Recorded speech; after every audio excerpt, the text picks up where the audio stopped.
Check. 1, 2. Yeah. Yeah, we good. You said the king has no crown. Actually, tell me Some shit like that, right? Yeah. Rap told me once, she was like, yo, you can have waves or you can have movements. And she's like, what do you mean by that? She was like, well, you can keep up with the wave. She was like, you can get, 1 million people's attention, and you can keep getting 1 million people's attention for however many weeks. They're gonna come and go. She was like, you can spend your time getting your shit right and have 500,000 people for the rest of their lives. Looking for the king, well here I am. Brand new duffel, I can stuff 100 bands. Casablanca, she gon' need to bring a friend. What's up, y'all? This your boy Arden here, head honcho of the Foresight, man. Welcome to a special edition of the Punch-In. First of all, we're in a car. All right, we don't do this every day, right? But for special individuals like the man to the left of me, we are here because we got the one and only Niko Brim in the building. Of course, we got to do what our culture always tells us to do. We got to do the mandatory dap. Even if we already dapped up. Funny enough, again, with this interview, I've really been looking forward to it because I was like, damn, it's actually been a minute since I've ran into Nico. Right. And then I started doing my research. At this time, 4 years ago, January 2017 was the first time I ever met Nico. Nico appeared on episode 12 of the Foresight podcast. Him and Rashawn came through. They ran late, and Rashawn used to have a thing for wearing a black headband and a Brooklyn Nets jacket. I remember those days very vividly. Nico had the curls and the red puffer jacket, and The polo puffer. yeah, the polo puffer. And I remember hearing about Nico a month prior to that. Young shorty was like, yo, you don't know about Niko Brim, he's really dope. I'm like, yo, let me know what's up. And I remember at the time he had 1,000 Pictures book 1 out. Yeah. I remember hearing that joint. I was like, oh, this is dope. Nico comes on the show. Over a year later, this is where it's another fun fact, ladies and gentlemen.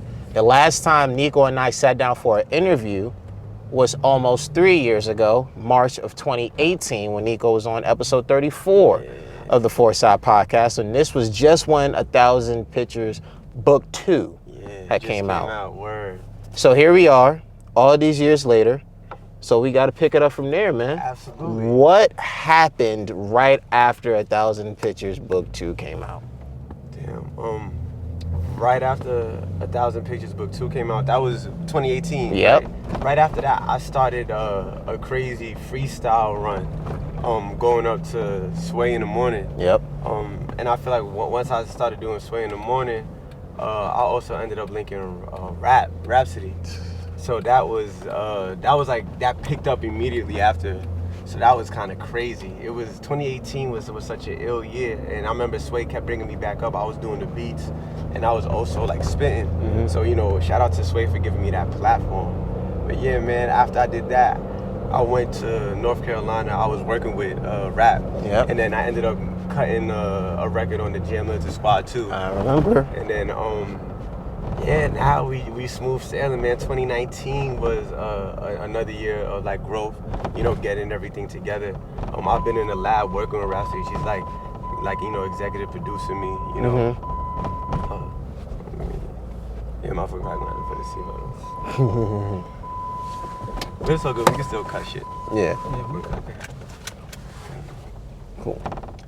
But yeah, Rap had just been like executive producing me, and I just spent a lot of time just in the lab working on his EP and working on his tape. Mm-hmm. I went back up to Sway again in 2019. We had the second best cipher that year according to his rankings. Yeah. So that was all fire, man. So just been having like a lot of looks, been networking, just been grinding. I'm hungry. I'm ready for it. Absolutely. And it's so crazy because even from afar, seeing you work and doing your thing, there's been a progression for me, because it went from like, oh yeah, Nico, that's the young cat from Mount Vernon, yeah, dude has potential, to where now it's like you see certain things about you, that's the music, the coverage that you're getting, certain features, and it's like, yo, I'm really looking at a star. Like, I'm really looking at somebody that's naturally going to be a star. And even with all the things you were doing over the last 2 to 3 years, do you recall a it moment, like a moment where it's like,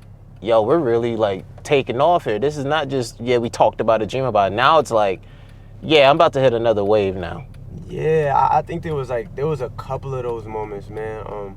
I think really getting close with Rap and Ninth was like a it moment. Like when I touched down there, and like to be in the studio where everybody has laid down some vocals, like from Kendrick to Cole to Rap, so many people. I remember when I was just down there by myself, and I just kept thinking to myself, like, you've asked for an opportunity your whole life. You have one right now, you know what I'm saying? Like, you gotta shut that shit down. I think the same thing with, going up to Sway. The Fire Friday Cyphers was always like a dream of mine, like to be up over there, and I feel like that was a big moment. But the biggest moment I would probably say for me, that's definitely a recent memory, was being on the billboard for Rhapsody's 12 Problems. Yeah. I used to work down over there. I used to work on 43rd. You know what I mean? So taking the train back and forth. So, like seeing myself up on that billboard, that was like, damn, nigga, it's not a game, it's not a game. I'm actually in those moments. So it's like, it still feels surreal at times, but I just try to just keep it going. And even you just touched on that, because that was the next question I have for you, which is just being a young artist that is also doing the things that you're doing, right? And it's insane to think about even now, even though I've accepted, acknowledged it, and championed you for doing it.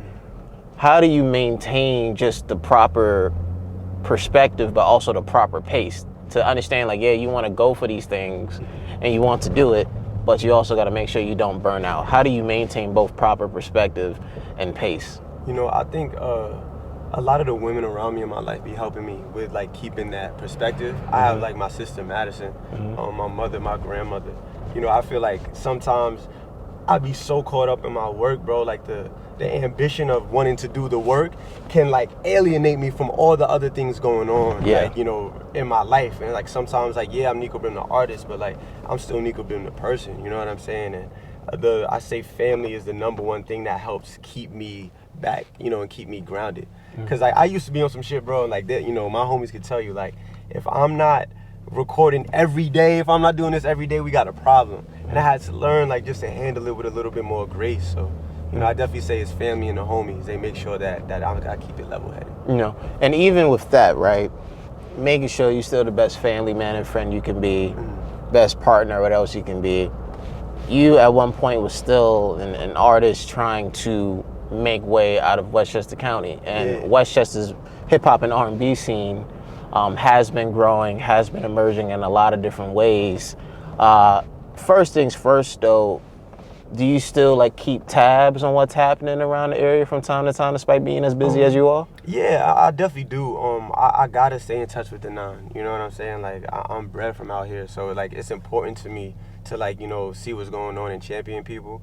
But also, like you're saying, with me being so locked in with what I have going on, it's not even just necessarily like I'm excluding the 9 or like specific artists. Sometimes it's just the music scene in general, especially when I'm in album mode. If I'm not listening to like those albums that are inspiring what I'm creating, sometimes I'm not necessarily tapped in, but I always see it on the gram. I follow everybody. So like there's certain people that I see that really doing their thing, like shout out to Zay, you know what I mean, Stunner Gang, and, some of the people that I see building. But I want to stay tapped in, but it's not that easy, like you said. And when it comes to this next part, and it's something that may have come to your front door, when folks are talking about the Westchester music scene, not only are you a common name, but when folks are thinking about guys who are going to break through and potentially break the curse, some would like to say, for the 914 music scene, because it's like we looking like the Cleveland Browns of this thing. Like, it's been decades now since we've had like major breakthroughs of this thing. And long story short,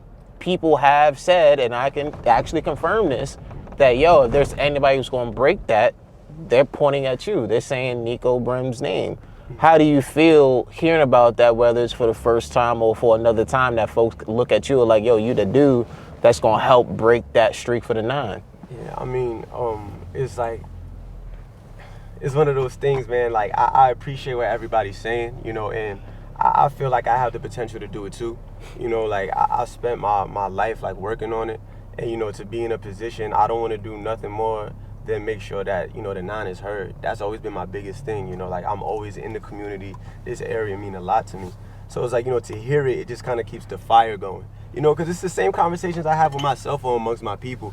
You know, I'm not gonna make it seem like, you know, I'm just this humble dude that don't ever feel like I have the opportunity to take it somewhere. You know, that's what we work for. But you know, I just think that, you know, we just gotta show and prove.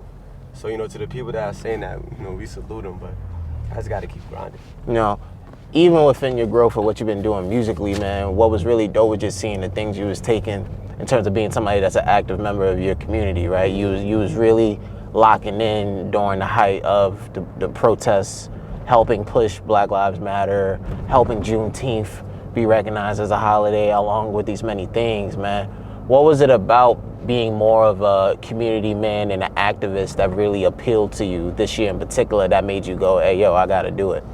You know, I think it was one of them things I always wanted to do. And I feel like when the world just kind of like, you know, just lit on fire with this whole Black Lives Matter, it was like I wanted to help be part of whatever solutions people were trying to, you know, figure out. It's the same way I feel like when you was talking about the 9 and you like being able to break. Like you said, it's been so dead out here for so long, and there's so much hip hop culture, bro. Like we're like, it's an unsung mecca out here, you know. And there's so much to be involved in, and there's so much, you know, there's so much impact, you know, to make. And I feel like when it came to the community, I felt like, yo, as much as I'm doing with the music, I'm like, man, you know, like I walk these streets every day. Like I see these kids, like I was in that same position. So it's like, you know, it was just, when I seen what was happening in the world, I'm like, man, I can't waste another year. Like I can do it on the come up. A lot of the times niggas try to make you feel like you gotta wait till you get on. Yeah. Then once you get on, it's like, all right, let me start giving back. Nah, bro, like show them why you doing it. And that, but then, you know, that's the talk that I have with myself. So. No, I appreciate it because I'm in the same boat as you. Like I've always been, whether it's creatively or even with certain charitable efforts Foresight is like taking over the last year, I've always felt like I don't need to reach a certain point of fame or celebrity to actually do it. It's like if I'm able to do it, then I can do it. And even just speaking about it, you with your answer acknowledge something that I personally believe in, which is that balance between real life and online success, right? So somebody could look at you and don't know who you are in real life, but be like, yo, this dude's clearly successful online. How do you manage that balance of, yeah, you gotta build what you gotta build online, but I still need to have real life success. I still need to walk these streets. I still need to be known. I still need to be connected, most importantly with the people. How do you manage that balance? Well, I mean, I feel like just coming up with my family being so heavy in hip hop culture, that there was already a lot overshadowing me in terms of success. A lot of people felt that like I was living a certain type of way, I had certain things that I didn't always have. So I feel like I always knew I had to grind. You know, it's like when you kind of have that chip on your shoulder, like that shadow casted, to even create space for you to be heard, it's like you gotta really grind out of that, you know? So I let people create whatever idea they have of me in their head, but it's like, you know, if you come out here, you come to Mount Vernon, you come to Newer Show, you can ask people about me and what I've done, you know, as far as whether it's community work or music, but, you know, I've been putting in that pain. When it comes to the family aspect, coming from a known family with clear-cut established names, there's a lot that comes with that, pros and cons, a lot of people will say. How have you at this point gotten not only more comfortable with what comes with that, but also have gotten to the point where folks can know you for you? Instead of just think, oh yeah, you're such and such brother, or you may be related to this person, but folks can actually go, oh no, that's Niko Brim. I'm like, Niko Brim is Niko Brim. How have you gotten to that point? Well, you know, I would say first off, yo, it was definitely like uncomfortable. You know, it's like when I first started doing things, you know, for all the noise I felt like I was making to be drowned out, you know, by like all the noise my family has made, like, you know, that can kind of be frustrating. You know, like I used to have this chip on my shoulder, like I felt like because of what I came from, like the standard that I was held to was just like way higher, you know what I mean, than like a lot of my counterparts. But I feel like it was also something that just kind of taught me, like as time went on and as I just started, like you said, being successful in real life and not just off the merit of social media or like the people around me, I feel like that's when I started to become more comfortable because I knew what I was standing on. You know what I mean? Like I knew what my foundation was. Like, man, I'm built off of X, Y, and Z. Like this is what I do, this is what I've done. I'm comfortable and confident in it. And I feel that once I started being comfortable and confident in it, the other people started feeling that and reciprocating that energy. You know, it's like, it's not easy, like, you know, like being Jordan's son or like, you know, anybody that kind of has affluence. It's like, but you know, I drown it out and I just get to it, man. Like, Yeah, so I remember one of the first things you said after the first pair of interviews we did to me, you was like, I appreciate how you didn't really ask me about my family. Yeah. And I was like, I did that on purpose. I'm like, because that'd have been the easiest thing. And I was happy I was able to do that. And even just bring it back to the music, man, one thing I gotta say that's always impressed me about you musically has been the natural progression with your sound. It's very easy for folks to listen to, again, the first 2 volumes of 1,000 Pictures and look at you as this lyrical miracle guy. But when I think about you over the last year, right, you've given us a Feds Watch, and shout out to Rashawn. You've given us Bonita, but also you stayed to what I think some, including me, would say, which are your roots, which is like a hard to believe. Yeah. How have you naturally told the line of, yo, I gotta try to do certain things differently, AKA a Feds watching, but at the same time also stick with the hard to believes or the wokes or whatever it is that folks know me for? Because a lot of folks, including myself, respect your pen and look at you as that legitimate lyricist. Thank you. I mean, I feel like it really didn't come from a place like, damn, you know, a nigga needs to make these records or I need to make these. It was, I love, like, my 2 biggest inspirations for hip hop is like that backpack boom bap shit and then neo soul. You feel me? So it's like when as I kept creating music, it was like I wanted to do things that were like a little bit more melodic, you know what I mean? And like I wanted to tap into some of the inspirations that inspired me. And it was like, for a while, I had this chip on my shoulder. Back to you was talking about my family, right? So I'm really on this hardcore lyricism to prove to people that I deserve the conversation. Then I got to a point where I was like, I don't have to prove this to y'all no more. And I can actually just make music that I want to make. Yeah. And you know, like some of my like big inspirations for Rel and Ye, it's like what I love about those 2 niggas is that they didn't I can curse, right? Yeah, of course. Yeah, you feel me? What I fuck with about them is that they didn't like stick to a certain genre or felt like, you know, they were obligated to do so. They just made whatever they felt like they should make. And it's like, you know, I feel like Feds Watching, Bonita, and, you know, the more records that I have to come, it's all just showing my comfortability of expressing myself on wax. You know what I mean? Like that root that you're talking about, and it will always be my root. But I feel like, you know, it was originally, I was hell-bent on my lyricism because I had to have niggas hear me. I had to make sure you heard and knew I was nice. And now I feel like they know that. Yeah. So, you know, I could do whatever I want to do. But obviously, like you said, the hard to believe wokes, I'm always going to hit people right there, you know, as a New York lyricist. But I definitely expect a lot more. Yeah, and because of that, have you challenged yourself to continue the expansion of the records? Because again, because you're at the point, bro, where again, with the output that you've put out, which is, again, a lot of people feel is of high quality, it's easy for folks to begin putting you in a box. Yeah. So is it more of a challenge for you, even at this point, to be like, hey, even though I will love to bar y'all to death, that I'ma still make these records to let y'all know I got this in the tuck too? Yeah, you know, it's like, you know, the way, like, from the way you wording it is very different for me because it has very little to do with anybody outside of myself. You know what I mean? It has very little to do with them. It's more so me wanting to create the music. Like, you know, as a musician, like, you know, I'm not just rapping, I'm making beats, you know, I'm playing instruments. So the way that I see the creation of music, bro, it's not just penning shit and then getting on wax. You know, you're an instrument in the track. Yeah. So it's like when I listen to a record like Feds Watching prior to even penning it, or some of the beats that I'm getting on, I just want to hear how I could sit, you know what I mean, and how I could just be another piece to the music. And it's like, as for the other people, they're gonna feel like, oh, well, I want Nico to do this, or I want Nico to do that. It's like, yo, you know, respectfully, I don't owe that to nobody. I only owe it to myself. And the best thing I could do for myself is make that hot shit that I want to make. And it might sound like Feds Watching one day, it might sound like Hard to Believe the next day, but if I know it's coming from, you know, myself, it's like I'm cool with dropping the music, you know. And speaking of somebody that has been a huge influence on you in recent years has been Rhapsody. Yeah. Again, I still just think back to when I started seeing the association. I have a lot of respect for Rhapsody. So I'm just like, big up Rap.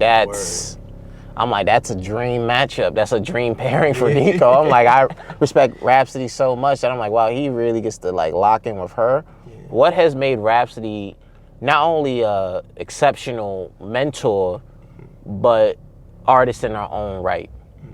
Well, you know, like first I could say as a mentor, yo, she's one of the most insightful, knowledgeable people about hip hop music. Yeah. Like for real. She studies this shit day in and day out. Like the way her mind works, bro, she's 24/7 in the music.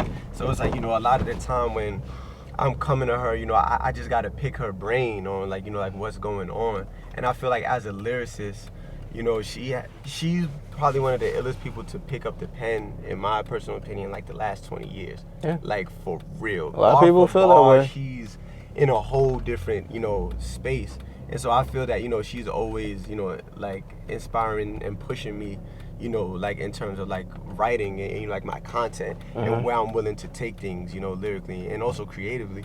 But I feel that, so you said with her as a mentor, what was that? You're mentoring as an artist in her own right. How do you feel about her as an artist as well? You know, as an artist in her own right, I feel that she brings everything that's missing in such a good way. You know what I'm saying? Like there's a lot of women that are creating a lot of great music that's really dope right now, and that they're authentically expressing themselves. I feel like Rhapsody was a big part in pushing that. You know what I mean? Because she may not have necessarily been talking about what's being talked about right now, but she was expressing herself freely in her own right. And I feel like she's a big part of this feminist movement that we're seeing going on right now, and like this big wave of, you know, female MCs. And I don't even like to use the term female MCs because they just MCs. Yeah. You know, but I just feel that she's more than a wave, man. Like, you know, 10 years from now, we're gonna look back at what she was doing. It's almost a little bit ahead of the time, you know. But yeah, man, she's one of the illest, man. Eve was one of my favorite albums, you know. So I'm just glad to be working with her. And it's so crazy because I always used to be in a car with my homies, and we'd be sitting down and we would be smoking and we would be playing like Knife Wonder instrumentals, and I would be rapping to them. One of the first freestyles I ever did when I started rapping, bro, was on So Hard to Choose, you know. So it was like, for me to come full circle with her, like you were saying, it was a dream team. It's not like I just met somebody that I kind of fucked with. You know what I mean? This is somebody like I spoke this shit into existence. You know what I mean? Like so many nights. And so it was like for it to come full circle, bro, it's like a no-brainer. And now me and her, we work like this. Like, you know, it's like we're the same page. And even with just, honestly, bro, it was also something where not only did you have some opportunity to make this come full circle, but it's like you guys actually work together. Yeah. She's really there helping you, mentoring you, helping you with the music along with personally. And it leads me to this next question of, you're somebody that, again, when somebody thinks off the top of their head about the associations you've been able to rightfully gather, Rhapsody's one, Knife Wonder, Sway, the team that you have, along with others that we may or may not know about. How do you take from the experiences you have with each person and help enable you? Because at times folks can maybe feel like, yo, that's a lot of voice, especially when it's of that magnitude. So how do you take that, especially with people of that magnitude, and say, all right, everything you guys are teaching me is really helpful, and this is what I'm going to do with the next steps? I think the best way I could do it is just reminding myself, like, you know, it's all about how I choose to interpret the info that I get. Because there's a lot of times, bro, like you said, I might sit down on some shit, and then, you know, rap might be like, yo, I might do this. And I'm like, well, shit, if rap should do that, I should do it, you know? But then it's at the same time, you know, I might have a gut feeling that's telling me, nah, I don't need to do that. And I feel like the biggest thing that I actually learned through 2019 was, well, not even 2019, through 2020, was really trusting that gut instinct that I feel, and like, you know, just being open to what some of these greats have to say, but understanding that that's not just the end all be all. Yeah. Because that shit isn't easy, bro. And it's like, even still now, you know, it's like I hear certain shit and I'm like, damn, you know, maybe what they're saying is right. But, you know, sometimes you got to just be willing to roll the dice. Yeah. But I also feel like I'm blessed in a situation where it's like I've been in so many rooms, even prior to me getting on wax, and heard such heavy opinions that carry a lot of weight, that, like, you know, it makes it a little bit easier for me to hear this, you know. It's like, so I'm like, okay, I'll sit with it. I'll see, and if I fuck with it, I do, and if I don't, it's whatever. Sooner or later, do you think you could see yourself starting to advise artists? Yeah, for sure, absolutely. I feel that, you know, there's a lot of people that have come into hip hop, but there's very few people that come from the cloth of the culture like I do. That, like, you know, since I was 3-4 years old, I've been in the studio. Like, I've been in the studio my whole life, you know, in a real, like, you know, intimate way. So I feel that when it comes to hip hop and advising people, I'm sure, like, later on, though, we talking 30s, I could definitely see myself taking a step back from creating and just showing people the ins and outs of the game. You know, like, even a lot of the time I have conversation now with people that are years and years into this shit, you know what I mean? And it's like still not the years that I've been in this shit, you know what I'm saying? And so I feel like I'm able to offer like such an ill perspective, not just on wax, but also to up and coming artists. And just to get back to the music, man, you still managed to create throughout this COVID-19 pandemic. Pandemic. Panoramic, as Gunnar would say. And you've been able to do that while working on the next batch of music that, I'll say it, I think is going to be career defining because of the elevation you've been taking. What has been the one thing that has surprised you, for good or bad, the most about yourself as you've been creating this next batch of music that's about to come out? What has been, I would say, the how stubborn I am, bro. I had to realize, I had to sit back and be like, yo, Neek, you, when you're hell-bent on something, there's no ifs, ands, or buts. Nobody can talk to me about it. Like, I feel like part of my opening up was like having to just kind of just sit back and, like, you know, be willing to try and like experiment and do these other things. And that even goes back to when you're talking about feds watching. I feel like what I'm doing, a lot of the things that I do on wax is a representation of where I am personally in my life. You know, so it's like if I'm doing something like you said, feds watching, where I'm being more experimental and I'm trying new things in my personal life, bro, I had to learn how to do that. I had to learn how to chill out and be open to certain things. Like, even sometimes I might get advice back, oh, you might want to change this, might want to change that. Instead of being like, nah, I'm good, let me try it. Yeah. If I try it, you know, it's good. But then the other thing too that I would say is, in a positive light, is my work ethic. Like, I always knew that I would grind and that I was going hard, but like now I'm in a whole different space, man. We're taking trips back and forth to North Carolina. I'm working with bands, you know, doing calls day in and day out. But, you know, I want to say that seeing Rhapsody really put into perspective for me, like, man, I need to use 23 out of my 24 hours every day, you know, give it an hour to myself. But those are like the two things, like, through this pandemic, is seeing my work rate, you know, and just being a little just more flexible with what I'm willing to do. So. And even with work rate, I'm happy you said that, because that was something I always had in mind about you. Because again, it's now years since you've released the project, but you have given us singles. But even then, it feels like it's every once in a blue moon you'll give us a single. Yeah. In a time where music is coming out every freaking day, and you have artists who are willing to drop multiple projects, multiple singles within a certain amount of time, how do you continue to assure yourself that the pace you're going at is right for you, and that you don't need to answer to what the market is dictating right now? You know, Rap told me once, she was like, yo, you can have waves or you can have movements. And she's like, what do you mean by that? She was like, well, you can keep up with the wave. She was like, you can get, you know, 1 million people's attention, and you can keep getting 1 million people's attention for however many weeks. They're gonna come and go, they're gonna come and go. She was like, you can spend your time getting your shit right and have 500,000 people for the rest of their lives. So, you know, I put out the singles just because I know people want music, and I know I have some things in the stash that I could give away.